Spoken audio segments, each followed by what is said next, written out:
G'day kids, Briggsy here. On the coffee run this morning, I'm joined with the Senior Football Operations Manager in Barry Gibson. How are you?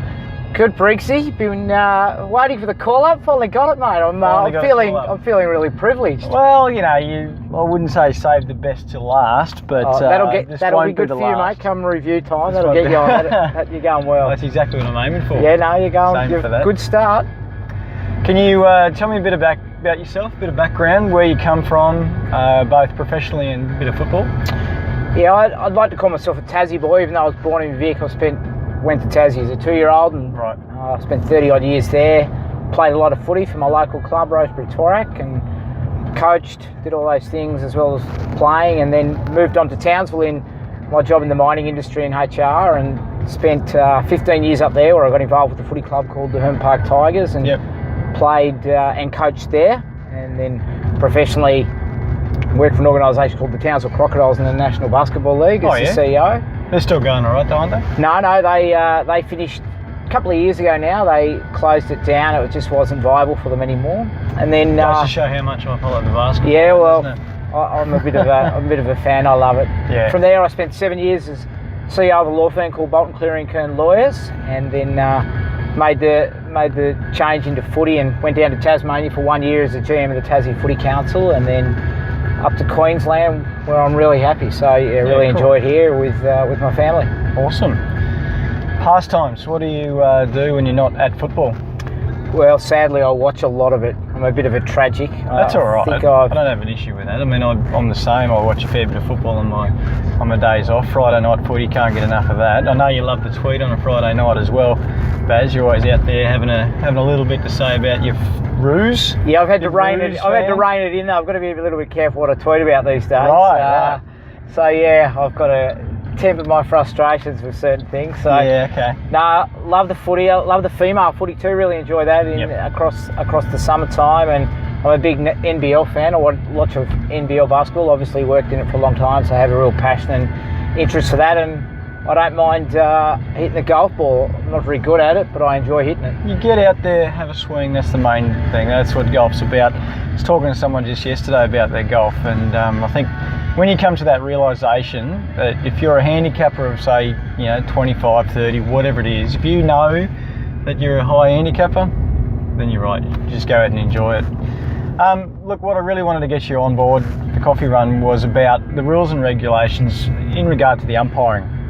Now, obviously, the reporting process has changed this year. Can you tell me a little bit more about that? Yeah, we've had a major change in that respect. Previously, if you were reported, you got an automatic red card, and that tended to cause a fair bit of frustration, particularly for the players and for the clubs, when they think that maybe the wrong player had been reported, or maybe it wasn't even a reportable offence. And at the end of the day, the umpire makes it in the judgment at the time, and we obviously support their view, but we feel it also puts a lot of pressure on the umpires in respect to 2 minutes into the game and someone gives you a right old spray that's probably unacceptable, and if you know that if you're reported, they're done for the rest of the day. So we think by changing it to a report's an automatic yellow card and 15 minutes off and you can be replaced, takes a lot of pressure off the umpires, and then it allows the system to deal with whether the player's guilty or not guilty through the set penalty system or through the tribunal system.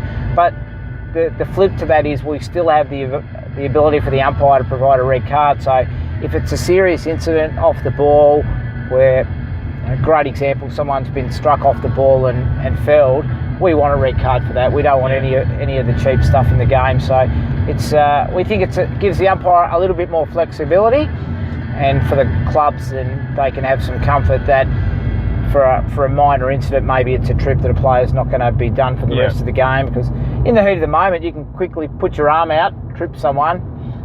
It's 2 minutes into the grand final and you're done. The system would probably only really get you to reprimand, so you've already missed a game, missed a grand final. So we think this addresses a lot of those concerns. Yep, no, it's great. And you said to me that the tribunal system has slightly changed as well. Yeah, it changed up a little bit this year. So last year we moved to a full-time chairperson, just to give us a level of consistency. And then we had a rotating panel and we had a rotating counsel. Now, counsel, for those who don't understand that terminology, that's the person that prosecutes on behalf of AFLQ, so they're there to support the umpire. So the learning from last year in terms of having a full-time chairperson and the consistency that we got is we're going to move to a full-time council this year. Okay. So that just gives the umpire some real security when they come in, that they've got the same person week in, week out, and we get some consistent outcomes in how we prosecute matters. So we also see it as a real positive for the clubs as well, and for the players that have been reported, that they're going to get a consistent outcome. Yeah, for sure. Now, is that similar to what the AFL have done?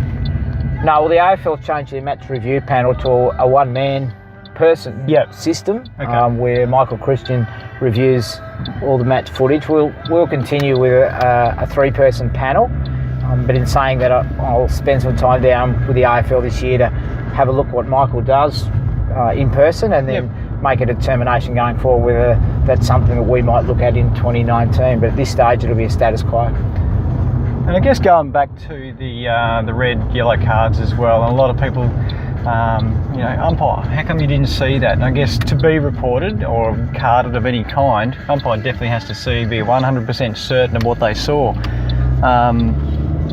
Do you find, people obviously don't speculate, but is there a way clubs can go around, say if there are two umpires out there, particularly in the lower division where you don't have a boundary or a goal umpire who aren't there in official capacity, do they have a certain process they can go through as well to, have some grievance about, a punch that was behind play? Oh, absolutely. We've got an investigations process, so clubs within our rules and regulations can raise a concern on a Monday morning with AFLQ if they feel that something untoward's occurred throughout the game, and then we go through and investigate that process. There's a whole range of mediums that we undertake, but I think we've certainly demonstrated consistency in the last couple of years of how we go about that process. And whilst we don't encourage clubs to be complaining every time there's something occurs, when there's something serious, then we certainly want them to bring that to our attention. Yeah, for sure. And because we want to clean the game up, but we also think that the change in the system will make it easier for umpires to actually report.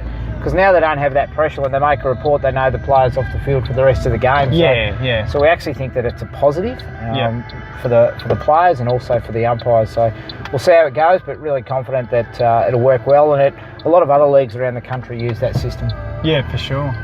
I'll just do a reverse parking here, Barry, and then I'll wrap it up, I reckon, because it's a bit of a tight squeeze, but thankfully the old roller's actually got a reversing camera and I can see exactly what I'm doing. That was impressive, mate. Not only can you guys run backwards, but you can reverse park. Reverse park, and even talk while I'm doing as well. Mate, so outstanding. Got all the skills. All right, Barry, thank you very much for joining me on the coffee run today. I'm sure all the clubs now have a bit of an insight as to the whole reporting and tribunal process. I'm your first bloke on the coffee run, and I have to pay for the coffee. No, Simon Black paid for my coffee. Oh, okay, fair enough. That's good. No, he's a good bloke. All right, let's do it. All right, cheers.